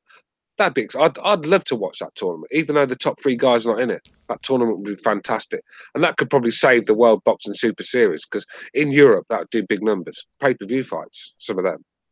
How would they pay for it though? They've got no money. Pay-per-view fights. Everybody watches it for free. It's on the Zone, but you can watch it online for free still on their website. Even in America, you can watch it all over the world for free. The thing is, the Zone could afford to put the Zone could afford to pay them guys what they want for the tournament, and then still make their money on it. That's a great tournament, man. Sometimes you got to take a risk in boxing, and it's the weight class. I mean, nobody cares. I mean, we care, but in terms of the casual market, nobody cares about the super flyweights, the bantamweights, and the cruiserweights, and especially in America where they're based. And that's why this tournament's completely gone to shit. There's no market there. There's no income there. Nobody's watching these fights. I mean, you saw that they gave IFL one of the fight cards to stream on their channel. They gave Ring Magazine one of them to stream on their channel. There's no TV deals in place. There's no money coming in. I think AA actually tweeted on my tweet when I put out yesterday actually about this, saying that there's no TV deals. Look, there's no money. What he needs to do, he needs to sort of give half of his World Boxing Super Series brand to fucking DAZN or Eddie Hearn. Get him involved. Make them big heavyweight fights. Do a tournament. Make them fights in Europe. Smash it, man. Even Pulev fills out arenas in Bulgaria. I mean, that make it. You can't make tournaments and then put them in America with European fighters and fighters from Africa and everywhere else and Japan.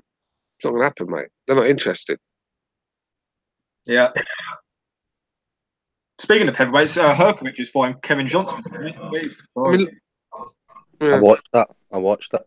I sent the link to you. What was the result? What was the result? It was a unanimous points win for Herkovich. Oh, did Johnson stick the joint out? It was. I watched it. I thought it was absolutely terrible. It was bollocks to watch. AA, was it worse than a Curly Atkins? What's that? Was it worse than a Curly Atkins? No, it wasn't that bad. It was. Why did they bring Kevin Johnson? I mean, after the Dubois fight, I said I'm never going to watch Kevin Johnson again. That's why I didn't watch the fight tonight. I just can't stand watching Johnson anymore. He took a standing 8 count in the second. And then he kind of got up. He just kind of leaned against the ropes, kind of made an X with his hands, and then he kind of flipped a jab now and again. But Herkovich was just standing there, throwing a left, a right, stepping back, and then going in. He looked really slow to me. I recorded most it, but I forgot I was recording it on my phone while I was watching the TV in Sky, so I forgot to record round 4. But I got most it. If you want to watch any of the fights, you can just watch them on German TV for free. Any Herkovich fights free on German TV. I definitely won't be watching that fight back tonight, though, man. No, don't watch it back. If somebody puts highlights up, watch highlights. But yeah, it wasn't great. But Herkovich versus Nathan Gorman, that's the fight I want to see. Yeah, go fight that. The thing is, though, sometimes when you get these young prospects and you put them in too early against each other, you get a stinker like we got with fucking Ahara and Catterall. That was a terrible fight. So sometimes so bad. I don't want to see Ahara Davis again, man. That guy's a bomb. I don't want to see him again. That guy's a bum. He's slow. He's stiff. He's horrible, man. Hey, he's actually got perfect attributes to be a very good fighter. He's got long arms, he's got decent power. He's quite athletic. He's got everything he needs, but it's just nothing inside him. There's no heart and desire. He doesn't like to be hit. Once he starts taking punishment, he curls up in a shell sort of thing. And he's lazy as well. He's a lazy fighter. Very, very lazy. That Jack Catterall fight was one of the worst fights I've seen for many a moons. Terrible fight. But I'm a bit pissed off that Josh Kelly pulled out today. I really want to see that fight. I thought it sort of ruined the card. I thought it was a terrible card by Eddie Hearn again. Eddie Hearn's having an absolute stinker. He's out. Eddie Hearn's having a bit of a Murata, isn't he? He's doing a Murata, having a stinker week in and week out. Right now, he needs to put some decent cards on because that was horrible tonight as well. When Josh Kelly pulled out, Josh Kelly's a hell of a talent, man. Yeah, he is. Oh, he got pulled, didn't he? He got pulled, didn't he? Literally last minute. He had a virus. Apparently, he couldn't get out of bed. He had a virus. Yeah, I saw that interview. What weight division does he fight in? 140?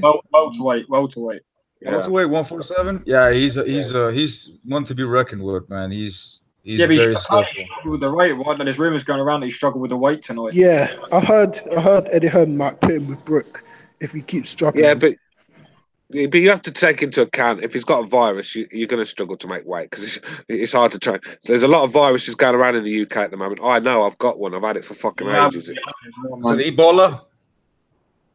No, Jesus, there's a lot of shit going around, man. I had one recently. Yeah. So you got to remember when you're a fit athlete and you're making weight, your immune system gets run down and you're prone to fucking viruses, colds, and all sorts. So when you're like 50% in your biggest fight of your career, you just can't take them.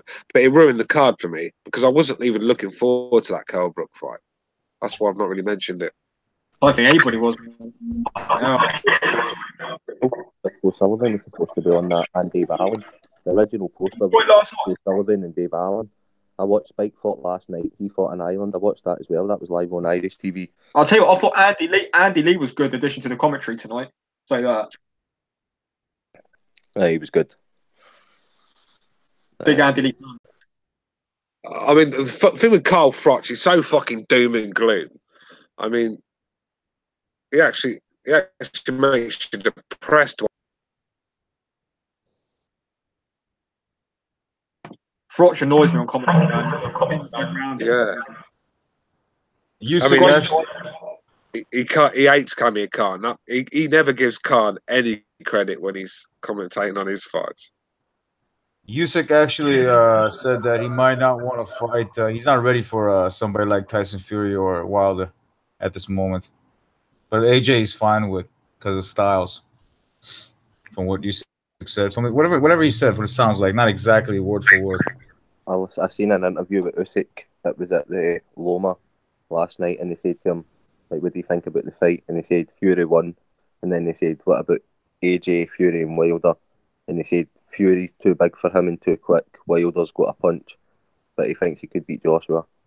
He did say that last night, and he speaks real good English because he gave a good interview in English. Yeah, I think it's seconds out, maybe. I think I like we said last time. I think I prefer him with. Well, if I was him, I would prefer to fight AJ over those two guys until I get ready to fight the other. Because those two guys, just a bad matchup for him. One is a heavy hitter, and the other one it's slick, big as hell. AJ is more robotic to me. That's why he was getting clipped by Vlad a lot before he got him. That's the thing, though. If he does fight Gillon right next, do you think there's going to be much hype behind this fight? Because I don't. I'll watch it. It'll still be millions. It's a new and improved Dylan White. Why not? Let's watch. I know, and I don't know why I'm being a bit down about it. Because you're right, it is a decent Dylan White. He's one of the top guys. But it's just, I don't know, man. It's just something. I mean, let's see how he does against Chisora. If he's the same shit that he was once before, then no. But yeah, you're right. This could be a difficult fight for Joshua. You know, and Joshua's proven himself.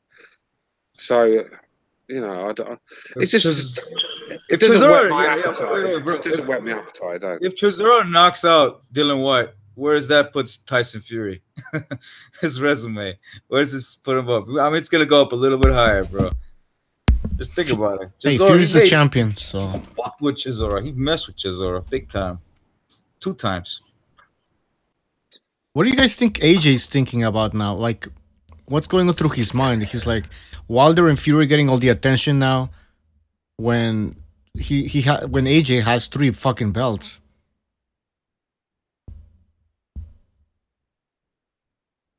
Right. No, you guys I think that AJ is jealous? I see what you're saying. Yeah, AJ is jealous. Boxing is very. What have you done for me lately? And I think when you look at the Parker performance, the Takam performance, lackluster performance, I thought he was decent against Povetkin, but he was getting blooded up and hurt early on. And I think, do you know what I mean? It's just, what have you done for me lately? And I think that's all it is. Once Joshua gets in there and gets a good performance behind him, you know, in another devastating KO, then the UK will be back sucking up to him and calling him the best thing since Ali, because that's how the Brits work. But you know, right now, Fury deserves his shine. He went to America to fight the danger man that Joshua, for many reasons, hasn't fought yet. He went there in America, fight the danger man, and he pulled it off. Okay, so, wait. Was AJ right in not fighting Deontay Wilder in the United States? Based without a shadow of a doubt, but the fight should have been made in the UK, innit? I don't, like I said, I know Wilder is one of the main reasons that fight didn't happen as well. So I'm not blaming Joshua for that, but Joshua still hasn't fought Wilder, whether it's his fault or not. He still hasn't fought. Where Fury has gone to America, fought Wilder in his backyard, got robbed, willing to go there knowing he would get robbed, and he still did it. And you know, I think a lot of people have got respect for him, especially where Fury's come from as well. That's all it is. He's today's news, Fury is, but I'm sure Joshua, with one good win, will be back. And then, you know, I don't know. I mean, I understand what you're saying, but at the same time, Fury was in a position where he was kind of, in a way, not desperate, but in need of a big comeback fight, and so that's why he went to the United States. But Joshua is in another position, right? He's at the top of the heavyweight division. He doesn't have to. He doesn't have to go to the United States and fucking get robbed. The thing is, but with Fury getting all that shine as well, and it's not going to help when he's looking at them belts, thinking these were Tyson Fury's. I didn't take these off him. You know, I know it's Fury's fault. I'm not blaming Josh. Fury, he decided to take drugs and act like an animal. It's his own fault. He deserved to lose his belts. I'm not making it, but Joshua didn't take them belts off Fury. Fury, you know, and when you look, he took one off Charles Martin, probably the worst champion we've seen in the last, well, since Primo Canero, I think. Do you know what I mean? Then you've got Parker was another one. You know, none of these belts, they were all Tyson Fury's belts, if you get what I'm saying. And I think that's got to be in Joshua's head. The question is who Joshua is going to pick. Is he going to pick Wilder, or is he going to pick Fury? Most likely in April 24th. I wouldn't be surprised if it's Fury. Yeah, I mean, Fury is the bigger draw. And I think this was going to happen. My personal belief, this was going to happen. Fury's going to ask the fight to come in, for Wilder to fight in UK, and Wilder's going to refuse to fight in UK. And then AJ's fight's going to be AJ's fight's going to be the next best option for Fury. I think that's what's going to happen. The thing is, though, I mean, with Joshua fighting Fury, it's a win-win situation for him because it's a bigger fight, there's more money involved. Plus, if he beats Fury, he can say he's got Wilder's belt because he can say, "I beat the guy that took your belt." So it's like a mental thing that you'll have over Wilder and a bargaining tool sort of thing. I know Wilder might be carrying that belt at home, but we all know it's not his. So if he beats Fury, Fury is the WBC champion. He is the guy that took all the belts off Klitschko. He is the man to beat. And I think the way Joshua thinks, I think he'll go after Fury. I don't think Joshua will do Tyson Fury for 1 minute. I think the same thing. Would you rather see that fight than or Wilder 2? I'd rather see both fights, but I'd rather see Fury fight AJ first.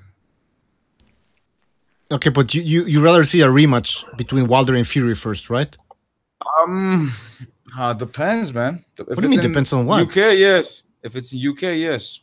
If it's here, okay. No, I don't want to see that. I mean, if it's in Staples Center, why not? Let's do it again. I'll go watch it the second time. But if it's not, if it's in Vegas or something, it's a 4-hour drive from where I'm at. So, fuck it. I'm not going. I don't feel like driving 4 hours, and probably the tickets will be way more expensive than they did the first time around. So and they'll rob, and most likely they're gonna rob Fury. This is like a Canelo Triple G all over again. That's what's gonna happen. Yeah, it's gonna be very difficult for Fury to win on the cards. Can I make a bold prediction? Yeah, go ahead, Brian. My bold prediction is Tyson Fury will fight Deontay Wilder in America next. Don't see it. I do, 100%. Really, Tyson Fury will know in his head he can't get put in the ground. That's it. That's all he'll be thinking. He will only fight AJ. Him and AJ will not be able to find a split. Him and Wilder can just go 50-50. No, see, I think Frank Warren will give up and go on Sky. I do. If the money's right, he'll give up. I think it's less money than what you get fighting Wilder in, because that'll go straight to pay-per-view in America. Do more buys. That'll do 500,000 buys probably in America. It's straight away. Yeah, I mean, there was people who don't watch boxing, and they were like, "Oh, Tyson Fury and the other guy." They were like already. The rumors are spreading around, man. So I don't know. Maybe next time around, if it's in America, it'll be more than 1 million buys of pay-per-view. The good thing about it is, either one of them fights is made, we're happy, aren't we? Do you know what I mean? So pretty much.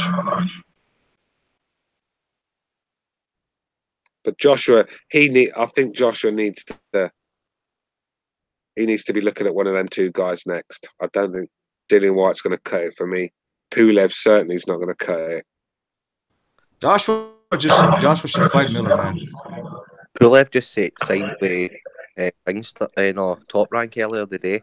Pulev just signed with Top Rank. Yeah, He did. He did. I wonder if they might push for that fight in April. Yeah. Not a fight I'll be too excited about. Joshua beat the brakes out of Pulev. Yeah, Pulev hasn't been the same since the Klitschko defeat. You cannot throw single punches and probably 6 punches around. Use just jabs against Anthony Joshua. You'll get your head taken off. Are you saying Huey Fury? He's shell-shocked, man. Like, after the Klitschko defeat, he's shell-shocked. Are you guys saying Huey Fury is not a good fighter? Huey Fury is a boxer. He's not a fighter. There's a difference. All right. Hey, did you guys see who fought today? Fury's brother. He made his professional debut, I think. Oh, no, I don't know, bro. That's the 22nd of December. Oh. Tommy, he fights on the 22nd of December on the Frampton undercard. Ah, okay. Is he any AA? Is he any good AA?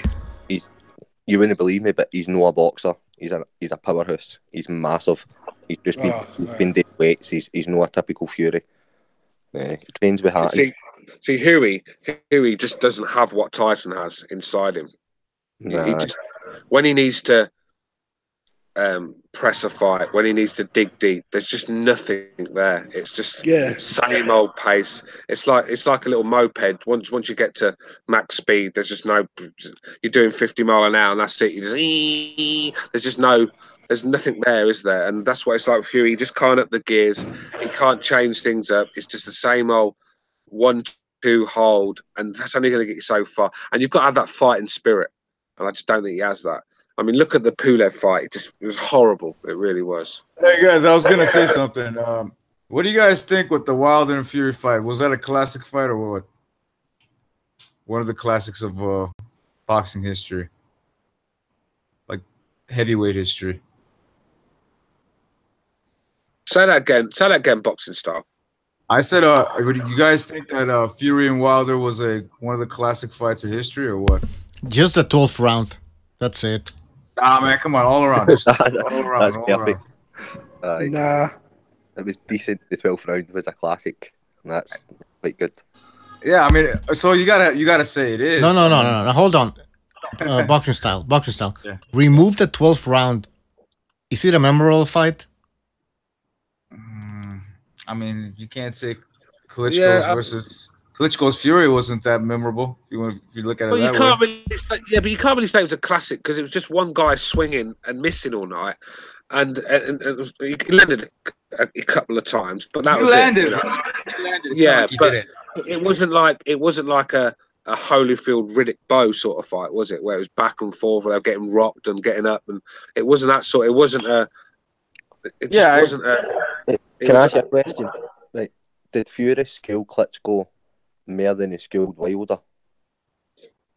Yes. If Fury had got twice against Klitschko,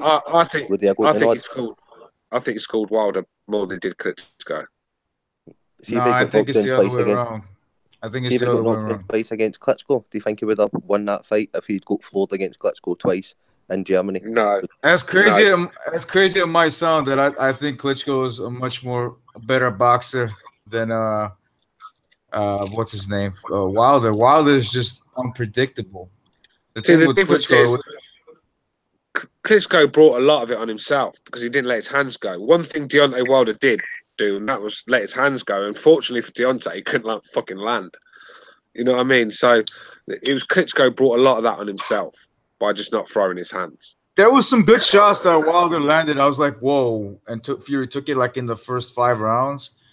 But Fury came back at him and landed like 5 more punches on top of his 1 punch.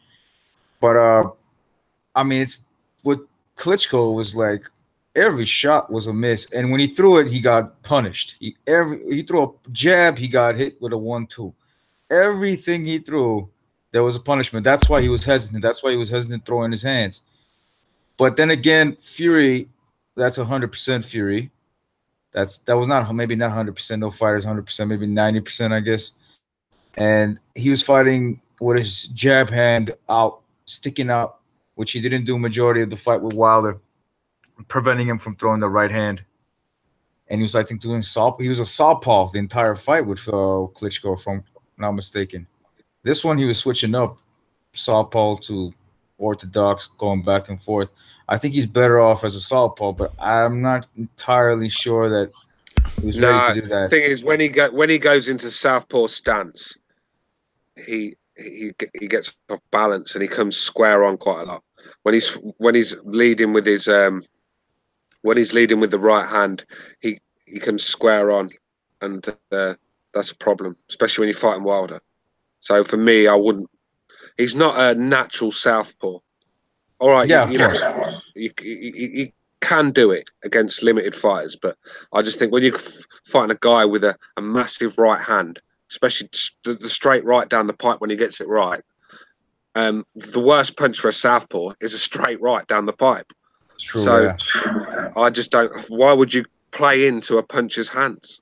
No, it's just that he had better foot movement with the right when he has the southpaw stance. He has better foot movement. He's already elusive as hell, but when he's like me, for example, I'm like that. I'm not comfortable orthodox. I'm actually more, even though I'm a righty, I feel better with the southpaw stance. My movement is way better. You never put a pair of gloves on in your life, man. What are you talking about, bro? Want me to come over to LA? Let me show you something. I tell you what, boxing style looks like he can have a bit of a row. He does. He looks quite. I'm gonna have to bring him to the fucking one of the gypsy bare knuckle fights. But if he ever comes to the UK, he looks like he can have a little row. I might put a couple of G's on fucking the Armenian gypsy. Do you know what I mean? Boxing style. That's exactly what I want. Anyways, as I was saying, yeah, it's better foot movement. But then again, there was another thing that he was doing in the Klitschko fight he wasn't doing in the Wilder fight. He was using his arm as a range finder, and at the same time as a way of blocking anything that Klitschko was going to throw at him. Similarly, how he did to Wilder in the fight, but he wouldn't always stick it out. Like, I guess it's like a conditioning issue. He wasn't like ready for the entire 12 rounds, sticking it out the way he was doing in with Klitschko. Maybe, maybe not. I don't know. I have no idea. Joshua wanted AJ wanted to counter and hurt Klitschko. That was his game plan. Well, part of his game plan. While Fury was just to fucking move and, like you said, control the range and just win the rounds by outboxing. But by the way, that Klitschko that fought AJ was way more aggressive, though. Yeah, but because it was his last hurrah. Bro, yeah, I told you what happened to Klitschko. Same with Kell, Brook. You get stuck in a rut fighting these guys. You go through the motions, and you think just doing the simple, basic stuff is enough to win. And before you know it, you're in a fight, and you can't change it up. And that's what happened to Klitschko. Just got in a ruck fighting guys who's much better than only having to turn up in second and third gear to get the job done. When he comes in there with the hungry lion, who brings it, you know what I mean? So he had to respond, and it was his last hurrah. He got knocked down. He thought, "Fuck it, forget the boxing now. I'm just going to let my hands go." And believe it or not, it was the best work he'd ever done for years. Why didn't he fight for this before? Why didn't he fight like this before? And he'd have been a massive star in America because he was well excited in that fight. But he's just very, very negative. He waits for opportunities, and that's why the feints were getting to him when he fought Tyson, because he couldn't see the gaps. And I think that's Klitschko's style. I think when he gets hurt, he becomes the most exciting. Yeah. The reason with Klitschko is Klitschko is when AJ. I should have said AJ. AJ is there to be hit. He's easier to hit than what Fury was. AJ's head movement is not so great, but he has a good jab. He has good counters, good timing, and that's how he caught him. Otherwise, if it wasn't for that, his ass would have been either KO'd or gone 12 rounds with Klitschko, and Klitschko would have won that fight. But Fury, on the other end, is a totally different animal. He's not easy to hit. He's way hard to hit, as you saw in the fight with Wilder. And on top of that, his counters, he makes you pay, like big time. When you miss, he makes you pay. His punches are not a joke. As you guys saw, he rocked Wilder so many times. So many times. But Wilder, when he's hurt, that's the thing that Fury was afraid of. When he's hurt, he's still. The thing is, The thing is with Fury though, he'll land it. Yeah, but he'll let a couple of shots go, hurt Wilder, and then just back off again. And just I'd like to see him step on the gas and because I think Wilder could have been taken out, but it was all behind the game plan. Sometimes you have to go off the game plan and fucking press a fight, and I think that's one thing that disappointed me about it. Sometimes Wilder plays the hurt game, the possum game. If you watch his fights, he plays the possum game, lures you in, and then throws that right hand. And that's why Fury was cautious about that shit. He lures you. Oh, he hurt him. No, he really didn't hurt him. He just acting like he's hurt. So once you walk into his punch, bam, he drops you. I think that's what he probably was doing to what's his name, Spilka. Spilka was one of those dudes that he clipped and finished him because Spilka thought he hurt him. So he rushed at him and bam, that's all, like a shotgun.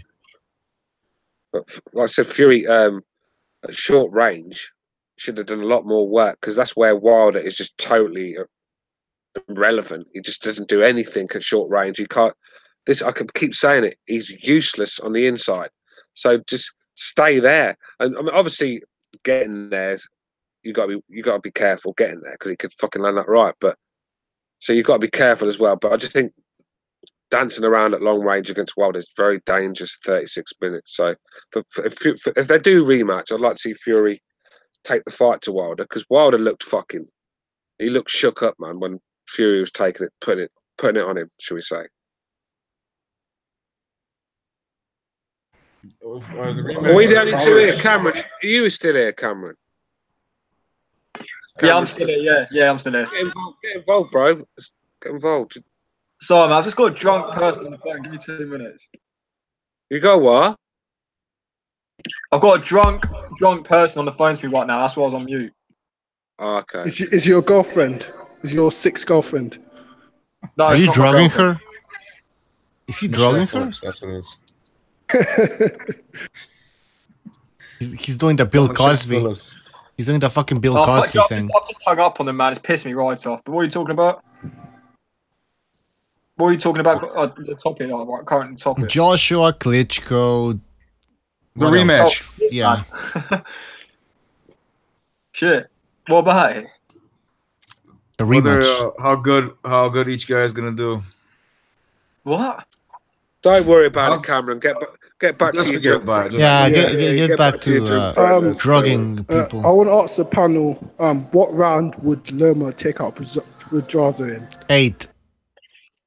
I think 10. The first 6, I reckon. All right, let me write it down. So there's no fucking confusion. All right, let's start with Cameron. I think Lomachenko takes him out in the 6th. Okay. Apology. I'm gonna go 10th. Okay. Boxing style or gypsy boxing style. 6. Okay. 6. Oh fuck that! I'm changing my pick. If you're copying me, you prick. It's true. Hey, bro. I was thinking of 5, but I'm like 5 is too soon. I'll go with 6. Fuck it, I'm gonna go with. Okay. I'm changing because that prick stole my pick. I'm still your pick, bitch. I'm gonna go with 7 now. Okay. all right. Okay. Stu. I'm gonna go stoppage latter round. I think Lomachenko's. I don't think he's the sort of guy you need to put money on for an early stoppage, because he doesn't actually start putting anything on his punches till like he's sort of like rangefinders and just first 3 or 4 rounds. Then he starts putting more on his punches, and that's when he starts to wear them down. So I'd go for a late stoppage. Probably, I'll go round 9, round 10. So we'll say 9. Say 9. 9th. Okay. Ucho, I'm changing my pick to 7.5. You can't do that. All right, you're sticking with 6. No, I'm going with 6. I'm going with 6. Okay. All right, we have everybody's in the chat. We have Lion Bar says Lomachenko in the 7th. Jay Perez says Lomachenko in the 9th. The Quags says Lomachenko in the 8th. And then the Fight Scout says Apology Man wears a full body latex suit, including my mask. When he goes for his What? When he goes through his mating rituals. My God. All right. I just wear the mask. Yeah, I bet you do. To the gym. He wears a latex to the gym. His Wilder's little cousin. Apology. All right, we have the predictions the here. girl puts on the latex. Apology, you still at the gym? It's 1:45 for God's sake. Yeah, I'm still Jesus. That's late. I think Apology Man is juicing. Like no, it's just he's at the Ingle gym. He's just putting injections in his ass and just sitting on the podcast. What time is it over there? Hey, apologies. You ain't want to like a Boston strangler. Are you waiting for the girls to come out the gyms to go and strangle them? Apology. What time is it in England right now? 2 o'clock in the morning, nearly. I've been to the gym at 2 o'clock, man. It's no big deal. Hang on a minute. Apology's gone, man. Apology's gone. I think he took the Boston Strangler commentator. I think he saw somebody. He's like, oh, this is it. That's he's got his target. He's found his target. All right, guys. We're going to have to end the show because the fight started at 9 p.m. So it's in about 10 minutes. So why don't you broadcast it then? No, I don't want to be broadcasting and talking over. It's not gonna work. Fuck, I'm gonna stay up. I might as well stay up and watch the fights now. He used to. I probably won't make the Lomachenko. I got my fucking twins tomorrow. Oh shit, man. Who else is fighting besides Pedraza and Loma? Nobody. UFC. UFC. I know that. I know. I'm gonna watch both of them, but no. I was saying, yeah, the boxing undercard. There's nothing else. So it sucks. We have only Lomachenko and the UFC main event. Pretty much it. Yeah, BDA should host a show tomorrow, so stay tuned for that. But yeah, let's end it. It's been an hour or something, and there's not much to talk about today. So thank you guys for joining us. Thank you, Stu, for hosting as well. In the chat, thank you for joining us. Thank you for the contributions. Who contributed today? We have Luke Peterson. I gave you guys like $500. Yeah, Gypsy Boxing Style stole $500 and gave it to us. And thank you, Luke Peterson. Thank you, the Quacks. Thank you, everybody. We'll see you tomorrow. Take care. See you later, boys. Adios.